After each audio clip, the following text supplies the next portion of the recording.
Today, I'm joined by Maddie Boom, a social media strategist and growth expert who's worked behind the scenes of some of the most successful online brands you follow. She helps entrepreneurs grow their audience and their revenue using viral content, community engagement, and automation tools like ManyChat. In this episode, we're breaking down how to use ManyChat in 2025, whether for your own business or for your clients, and why it's one of the highest converting tools. We'll also cover the biggest mistakes people make when they try to DIY, how to use it without sounding like a bot, and Maddie's favorite pro level tips that most marketers don't know. If you've been sleeping on automation or just want to sharpen how you're using it, this is a conversation you don't want to miss. Welcome to CMO School, Maddie. I'm so excited to have you. Thank you. I'm so excited to be here. I would love to hear a little bit more of your backstory because I know you have some really interesting experience, and I would love to know how you got started in this space and what brought you to where you are today. So I have a little bit of a winding path to where I got to today. I actually studied musical theater in school, moved to New York to perform professionally, and then was doing the whole thing up until the pandemic. Obviously, we all needed to figure out what we were doing during that time, but I call realignment and guiding me towards what I was actually supposed to be doing. During that time, I started freelancing, started working with a bunch of different clients in almost any capacity. I think that was incredibly beneficial because I learned skills and was forced to figure it out very early on and really sink my teeth into different opportunities and different methods of accomplishing said goal. Lo and behold, one of my clients that I worked with for about a year, we started to get momentum going. I had joined very early on, like 12,000 followers, turning into a full-blown online business. We started to see momentum and it felt like a very good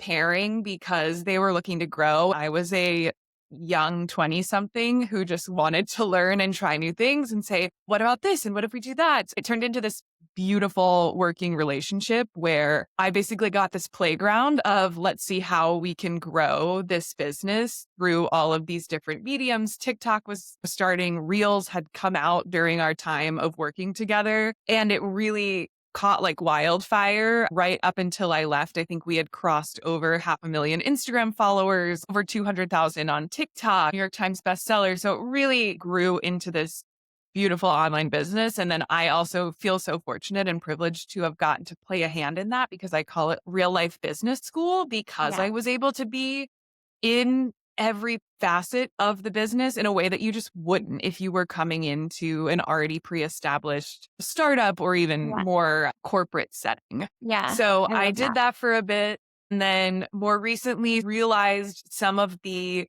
tactics and strategies that I was implementing with them were missing in a capacity that a lot of other business owners needed. And so I was asking myself, okay, how do I fill this gap in the market of either they can work with a really expensive agency on these many chat automations, but you've got to be in the high six figures, seven figures realm to even consider that, or they're doing it themselves, Yeah. which we'll get into. Love DIY. I'm a DIY person through and through, but I think that you can be missing basics or just setting yourself up to hit snags here and there if you don't have someone to come in with that experience. I decided to go off on my own. And since then, I've gotten to work with amazing online businesses and help them with their strategy in that way. Okay. So you started with this company, sort of jack of all trades, did everything. And then now, fast forward, you are working for yourself, doing a lot of strategy and really focusing on ManyChat and helping small, medium sized businesses use it really well in their business. Yeah. Tell us about your try hard mentality. What is that? And what does that mean? I know you mentioned that in our planning chats, and I'd love to hear more about that. Yeah, I don't know if this is a shared experience, but I have this vivid middle school memory of graded test on your desk and it's a high A plus or whatever it is. And the person next to you is, oh, what a try hard. And I just remember that sinking feeling of, is it so bad to try? You're coming into 12, 13, I want to succeed and grow and whatever. And so I think for years, that experience kept me playing small, holding back, maybe hiding my light. And in the past few years, I've really tried to see what it would be like to step into caring, giving Yeah. a damn, and going all in and chasing after those dreams because it's not something to be ashamed of. But I think when you have such a formative experience like that, and I also think as women, there can be this feeling of, oh, you can be achieving, but don't shine too bright. Make sure Yeah. you're playing it safe for everyone else. Too loud, too proud, you're full of yourself. Percent. And I think now, as someone in my late 20s, trying to meet people and explore what is this next chapter of my life, I found it so freeing to adapt a try hard mentality and be like, yep, I'm going to try. I'm going to try a Yeah, new hobby. I just moved to a brand new city in the fall, and it's been one of the best experiences of my life. So my sort of try hard mentality is my goal of encouraging other people to show up fully in a world that sometimes tells you to tone it down. I love that so much. Okay, so shifting gears over to ManyChat. For Mhm. someone who is totally new to ManyChat and automations, how would you explain it in the most simple terms? Typically, I give the example of if you're scrolling on Instagram and you see someone's caption that reads comment, they typically use one word, and I will send you free guide, whatever it is they're referencing. They are not personally DMing every single person. They could be. And I have met people who didn't even realize it was a platform and they were actually manually DMing everyone. But that is ManyChat. It's a way to automate conversations. And obviously, it varies in complexity as you build it out more and more. But that is typically how you will see it utilized within Instagram and Facebook. They're toying around with TikTok. There's talks of it being released there as well. That's great. I didn't know that. Actually, Yeah. also didn't know that it was working on Facebook. One of my big mistakes that I will share later on has to do with Facebook. Okay, I want to talk a little bit about ManyChat performance. So we hear often that ManyChat delivers better engagement, you get better conversion rates. Why is that? And what do you think works so well? I typically come to people and ask them, when is the last time you read a caption that said, head to the link in my bio, and you actually took that action? I probably can't even recall a time.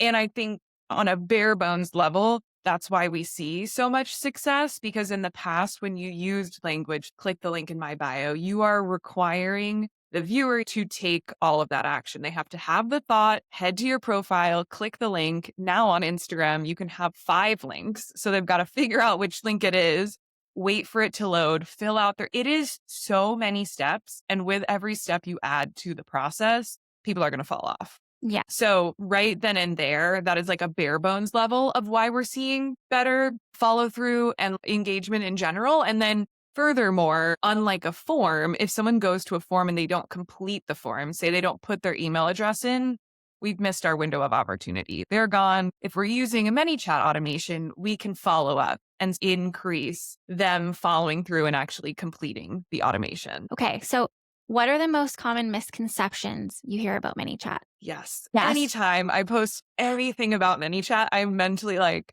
I'm going to get a comment on it's spammy. All the influencers are using this and it's so annoying. I can see their point of view because one of my biggest opinions when it comes to ManyChat is figuring out how do we still keep the consumer and the user top of mind. And I do think if people are specifically just using ManyChat to send links to sell people things, yes, it is going to be annoying because you're just trying to sell at me 24/7. That being said, I think if you utilize it in creative and unique ways that benefit the user, they're going to have less of that sort of, ooh, I feel hesitant. It feels spammy. So, how can people go about avoiding that spammy feel or that feeling of, okay, I'm talking to a robot? What are some tactical tips we can give people when they're looking at either setting up ManyChat or use cases? You mentioned using it in creative ways, not always selling. What are some tangible sort of ideas there? Yeah, I think when you make your automation, think about the medium in which you're using all of the copy and language that you're writing. It's a DM. It doesn't need to be 7 paragraphs long, a brick hitting someone's inbox. It's an eyesore. So coming back and thinking about if I were to actually send people this information, what sort of language would I use? I might use a few emojis. It doesn't have to be so proper. So really making sure that your brand voice is being communicated through how you're setting up your flows. You can also play around with timing. So you can delay certain messages. So it almost feels a little bit more in real time. Maybe I send message 1, I delay 2 or 3 seconds, then I send the next one. that also just makes it a better experience because I've experienced this having put myself through a ton of different flows where all of a sudden it's 8 messages all at once and you're a little overwhelmed. So I think that's important is once you've created an automation, run yourself through it, run a team member through it.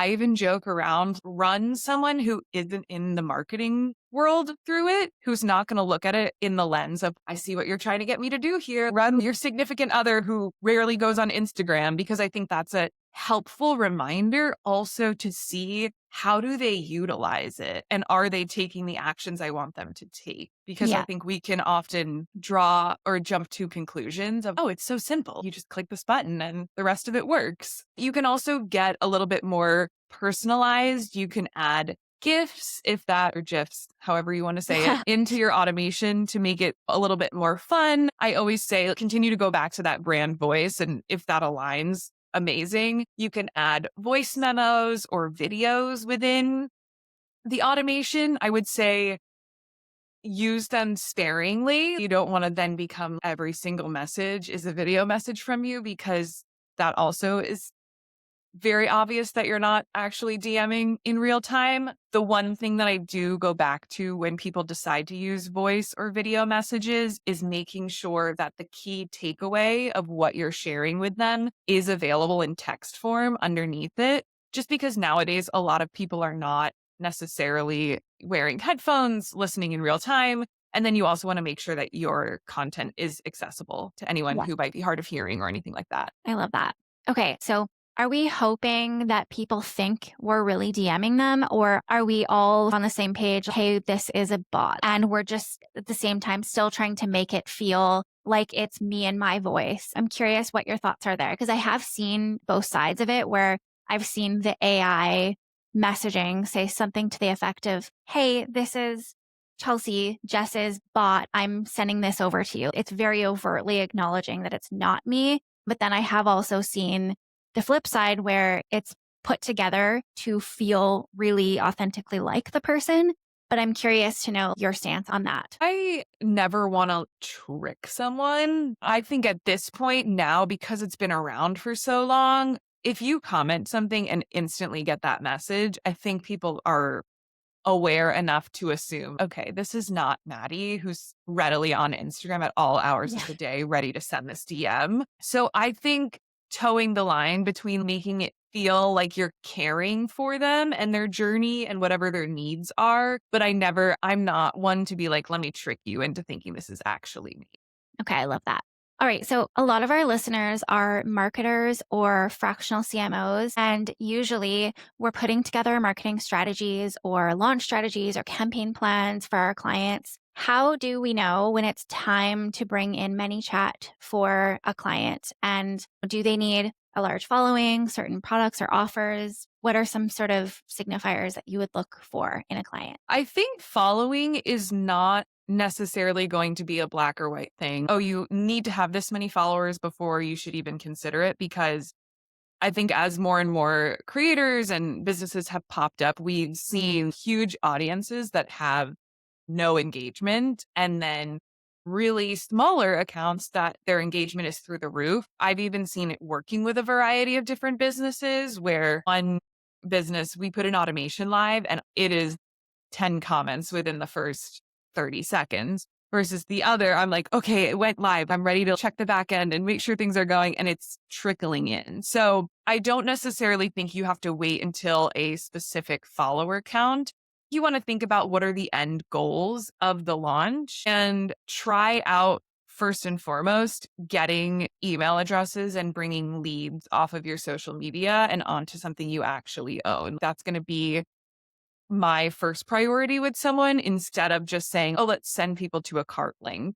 I would say if you are building something, getting ready to launch something, and you are trying to build that email list, introducing ManyChat could be a great introduction to that realm. So, when we're looking at ManyChat and the different use cases, what are the main things you can use it for? And what sort of KPIs should we be looking at for each of those use cases? Because you talked about building your email list or selling things. What are all the places you can actually insert it into a business? Yeah, so we can use it for lead gen. So whether we want to build a wait list, we want to just send people to join our weekly newsletter, we can use it for lead magnets, anything like that. Getting people off of social media and onto a platform we own. I think specifically if you are a CMO or someone who is wanting to prove metrics to a client, that is a really great kind of test project, is to say, hey, we're going to build a wait list or we're going to build an email list. Because in the past, I have been able to say, okay, when we told people to click the link in bio, we maybe got 2 emails. By creating this ManyChat flow, we've gotten 70, 80 new emails that we wouldn't have had prior. Also aren't dealing with the other kind of main way of using it, which is selling, where you're not only going to have the actual product itself and what's the conversion and desire for the actual product factoring in, but also the sales page. There's a lot more factors at play with converting someone on a sales page than just, hey, we're getting our email. So if you want a quick win for ManyChat with a client, I would say lead gen is a great place to start. The other main use case is definitely for selling a digital product, a course, or a low ticket offer. I go back and forth with this because this was actually an interesting conversation I had with a client at one point, which was, what is the threshold that someone is comfortable spending on their phone? Kept going back and forth, and everyone's number is so different. So that is something that I come back to is in the past, my experience has been like $1,000 or $2,000 offering doesn't do super well on a ManyChat because there's not enough time to nurture them unless they've been in your ecosystem forever. But it works super well for a quick win offer for your audience. Yeah. And when it comes to KPIs, what sort of things are you typically looking at when you're looking at ManyChat campaigns for your clients? I want to look at completion of the flow, who is actually making it to the end. When you add steps, that's when people start to fall off.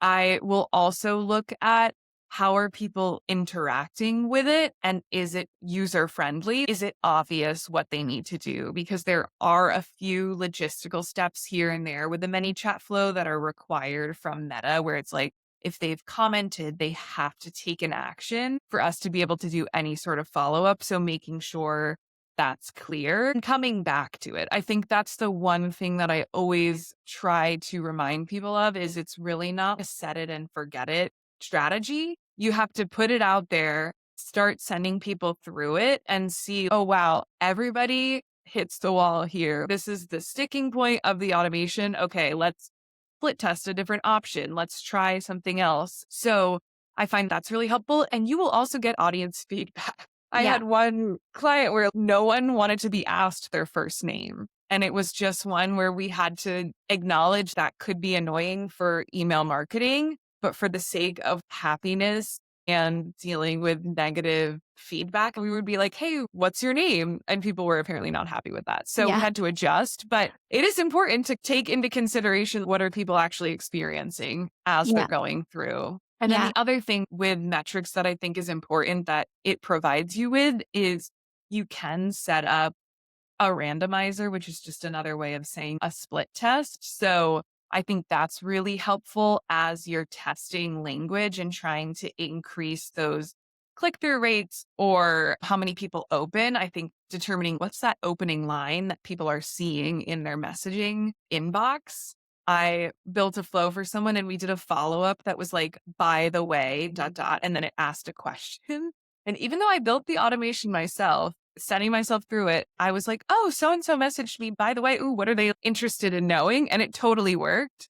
But I think that those are the things to test is, oh, when I start a follow-up with this, I get so many more opens as opposed to just being like, hey, checking in, that feels Yeah. more spammy. So my open rate is lower. I think that's a really important call out because as marketers, there's so much that we're looking at and iterating on when it comes to data and our marketing strategy. We're always looking at our social media content and looking at email and our website landing pages. But I do think there is a misconception around ManyChat that you just set up a flow and then you leave it and it is what it is. And I do think it's a place where marketers are not quite maximizing the results they're getting because it's just not a go to right now, unless you're working with somebody like you or an agency who is constantly in there tweaking. So I love that we're talking about the notion of always iterating, always looking at your metrics. And then you mentioned something else that I think is important to call out. It sounds to me that you're seeing this across the board is that what works for one client might not work for another. So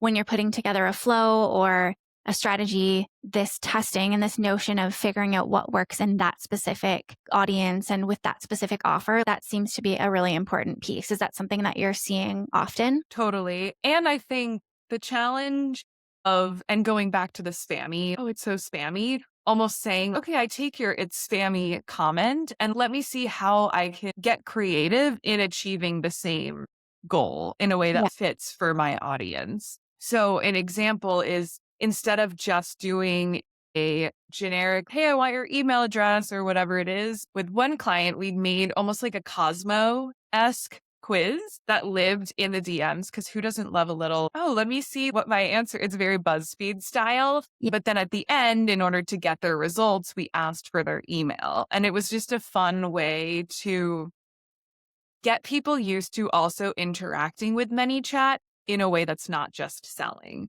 So Yeah. you're building that goodwill, and then they're more inclined to send themselves through ManyChat automations because they're like, oh, maybe it's going to be similar to that, or I had a really positive experience last time. Yeah. I've seen it work really well in a similar instance where we were trying to gauge where somebody was at in their business. And this particular client had a suite of different courses, but all different topics. So we wanted to understand where are they at and what offering actually makes sense. And they also had a whole bunch of freebies tied to those. So we were able to essentially segment them by the challenges they were having in their business and then deliver some free resources and follow up with something paid if they were interested. So it was just a nice way to A, deliver value, and then B, potentially sell them on something, but in a way that was really targeted to a challenge that they told us they were facing. Totally. And I think it is important to remember, as we were talking about with business owners, and even say you're on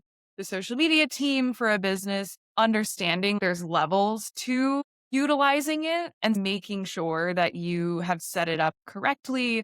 You're getting good results from the basic usage of it, and then you can scale and implement things from there. I don't necessarily think you should say, oh, my first time ever using ManyChat, I'm going to build out this like Charlotte's Web. You Yeah. will, in my opinion, not have a great experience and be deterred from using it further. But I think it's cool ways to build upon there. And we were talking about how you're all about tangible tactical tips. It does remind me of how if you can start using tags right from the get-go, you're going to set yourself up for more success when you want to add in more layers. So start tagging people with what are they requesting, those kinds of things. If it's a free guide that is geared towards parents, giving them a tag, probably a parent because they requested this thing from the beginning. So as you want to add more nuance and more filtered options and conditions, you already have all of that data and you're not starting from scratch 2 years down the line. Okay. And for someone who might not know what we mean when we say tags,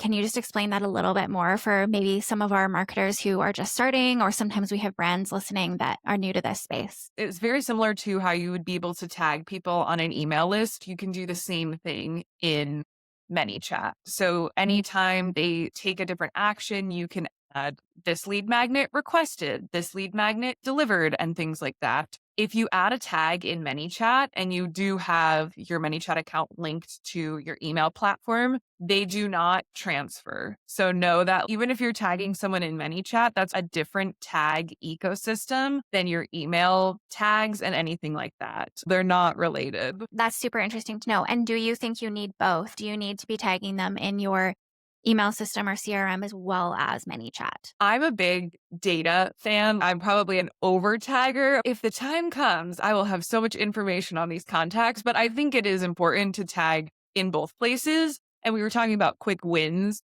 as a marketer. Anyone I send to an email list, a CRM platform, I always give them a ManyChat source tag. So that way I can start to see as my email list is growing, what percentage of those emails are coming from ManyChat. So that way, if you want to say, oh, we grew by 10,000 emails in the past 6 months, and 5,000 of them came from ManyChat, that's a really great indicator that things are working and you might want to put a little bit more time or money or energy towards that part of your strategy. So I think it's definitely something that I would suggest doing from the beginning. Amazing. Okay, let's talk about how ManyChat has changed recently, or if you think it has. I'd love to hear what you think has changed in the last 6 months, and what do you think is different this year versus prior years, particularly with it being so much more popular year over year. Yeah, I think that we do see cases of what I call ManyChat burnout. So I think it's important to constantly be asking yourself, is this the best way of sending people to my link or whatever it is I'm looking to do? Trading off between doing an Instagram story where you're going to send people the link via ManyChat and putting an actual link sticker can be a good test from time to time and get a little pulse check on your audience. As more and more people are using it, how can you be their favorite person that's utilizing it in a creative and clever way? Whether that's through gamification or unique ways where they wonder, ooh, how are they doing that? Or I never would have thought of that. And then the other thing you can start to utilize more and more, and I've tried to work with people on, is how can we utilize ManyChat to make your business life easier? So I have a client where they get a ton of Q&A questions in their DM inbox. It was just a lot of time to have a team member going through all of the DMs, screenshotting or carrying that information over to whatever platform they were organizing it on. So we ended up building a Q&A automation. So once a week they would get on stories and say, it's time to submit your Q&A questions for the week. And it would essentially ask them, what's your question this week? Amazing. Do you have another one? So we would give them 2 questions and then it would do something like, we answer all of these in our weekly email. Make sure you're on the list, etc. So we've captured all of I their love that. questions. So they're no longer living in DMs. And then the best part is that all of those questions are being sent over to a Google Sheet. So their team member is then able to just look at the Google Sheet, maybe even add in a few filters of, okay, these are questions about laundry products. These are questions about kitchen products. And it saves them so much time and energy. And then also, I feel as an audience member, that makes me feel like they really care about my question because they're capturing it. It Yeah, is yeah, that psychological. yeah, I feel seen by yeah, my favorite influencer that I have this parasocial relationship with. But yeah. I think there's something to be said about creating those rituals with your audience. And even though that idea stemmed from how do we as a business make this more sustainable for you?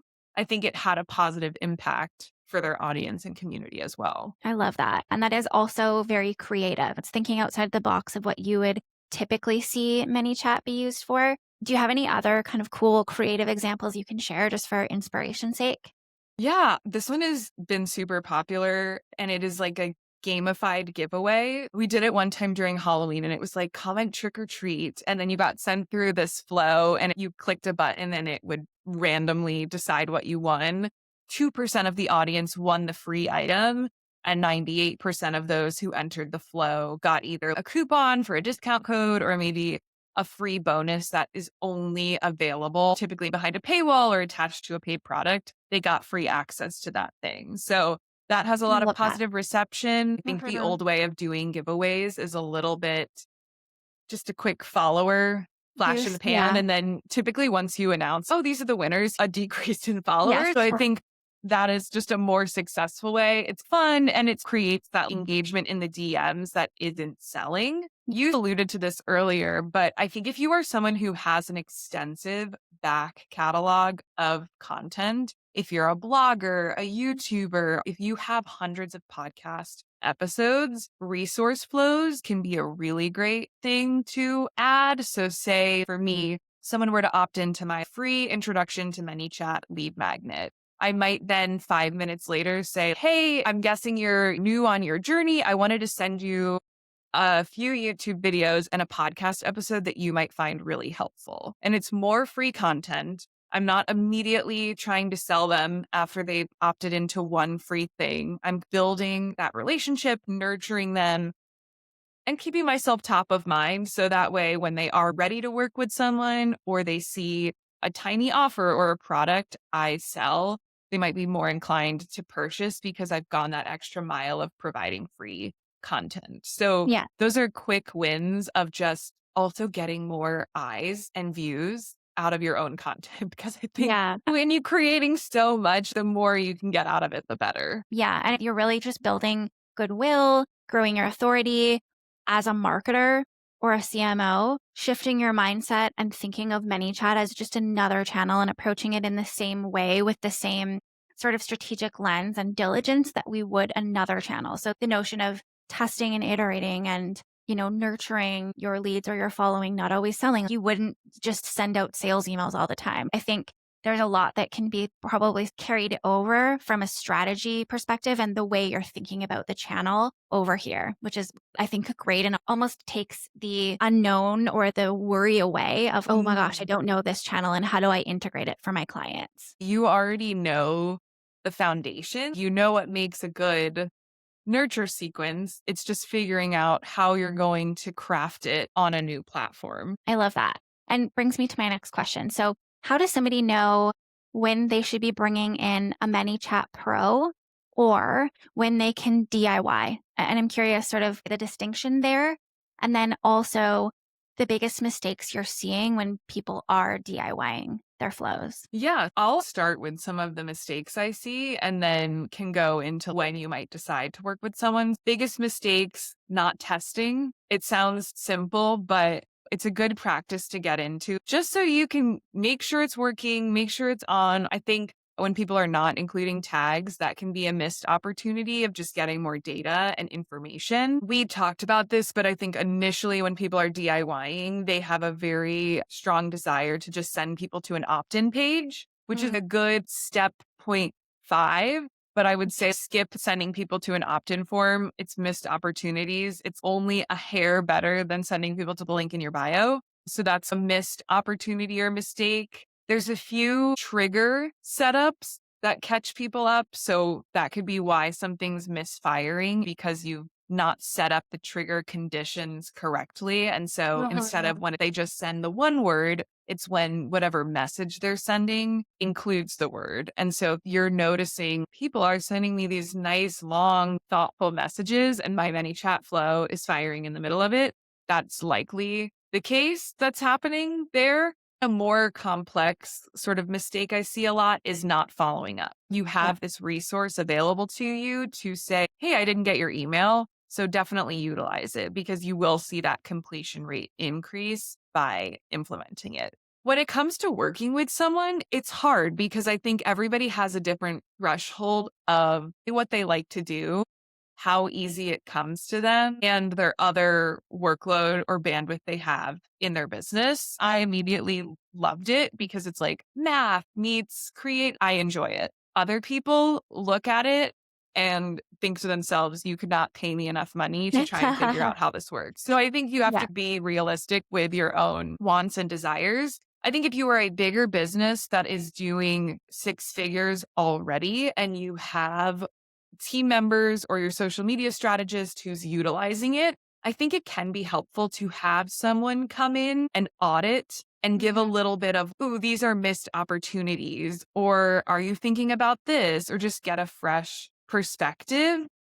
Specifically, if you're looking to scale and grow how you utilize it, because that's the one thing that I have found coming into more established businesses, asking the questions of, ooh, we need to reevaluate the trigger words we're using because as we do more and more, this is going to become an issue down the line. I want to start getting data. We haven't been grabbing any data on anyone, and I want to be able to start grabbing that data so I don't continuously ask people who have already joined wait lists or done certain things if they want to do it time and time again because we're Yeah. burning them out for no reason. Yeah. So I think that can 100%. be a good sign. It might be time to bring someone in. I'm so glad you mentioned audit because that's exactly where my mind was. I see this all the time across marketing as a whole, but also in ManyChat with my clients where it's a factor of they don't know what they don't know. So I can think of one client in particular that I'm working with right now, big brand, very successful seven-figure businesses. And when I first came in to look at them, their ManyChat flows essentially had almost all of those mistakes you're mentioning, like not tagging and sending people to a landing page. And I want to actually call out that one because you correct me if these numbers have changed. But when I first heard of ManyChat, I had heard that typically when you're sending someone to a landing page for a free training or an opt in or something like that, you're going to be looking at, call it a 40 to 60% conversion rate on that landing page, meaning when you send them there, about 40 to 60% of the people will actually sign up for that thing. But what we're seeing in ManyChat, and again, if these have changed, let me know, but we're seeing closer to 85 to 90% of people actually opting in. You're putting up your hand and saying you're interested, and you're capturing way more of those people if you are Mhm. doing the whole flow in ManyChat and not sending them off to a landing page. Is that still accurate, those numbers? Yeah, Yeah. you presenting that's such a win for them. These are only going to make things 10 times better. Yeah. And I see this all the time when I come into a client's business, whether they are a smaller business or they're a big seven figure and they've got all these successful funnels, things they launch.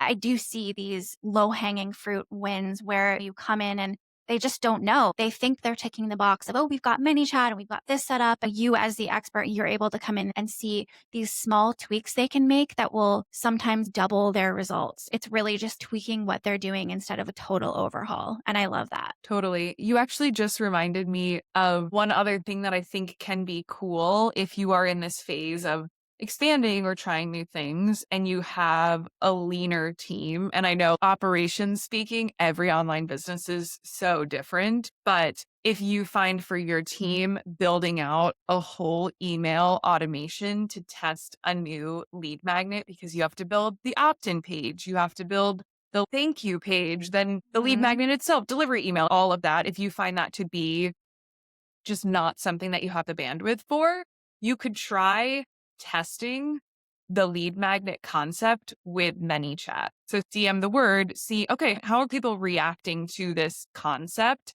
And then Mhm. just delivering them the PDF link in their Instagram DMs down the line. If it does really well and people want to see it, we could then build it into an email automation. I have found that that can be a cool avenue to explore if you're like, I have this new freebie idea, but I just want to gauge interest with Mhm. my audience. Yeah, because there is so much that goes into all of that, and it might seem quick, but I think it's such a cool way to just test with minimal effort, see if Mhm. it's resonating, and then you can build out the back end of the funnel or build out more of a flow once you've validated the demand. Because we see that often where I can think of a client right now where we're launching a new product for them and we came up with 3 different freebie ideas because we wanted to have variety. We wanted to see what was working. And we were really excited about all of them, but particularly this one that's actually performing the poorest out of all of them. So and we actually did this exact same method you're talking about. We didn't build out all these landing pages and flows and everything. We took a really simple approach and we're able to see now,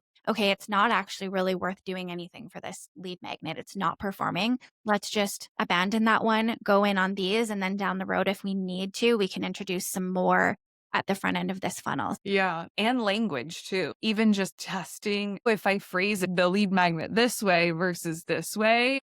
I personally love the flexibility you have with iterating, making changes, and all of those Yeah. kinds of little tweaks. How often are you going in and tweaking? Is it weekly, monthly? What does it look like? It's more so numbers based because sometimes it's okay, we ran this great split test, but we only got 20 people going through. That doesn't feel like a large enough group of people to make a determination on this is successful or not. So typically, I will wait until I have a good enough group of people going through. It can also be helpful to see, oh, okay, the content that we are creating that's connected to this flow is not working. Mhm. Sometimes it's like, oh, we only have 4 emails we got from this lead magnet, but we actually didn't even get that many people triggering the automation itself. So that can become a bigger conversation as well, is what sort of content performs well to attach a lead magnet ManyChat to. If it's a launch, if it's an evergreen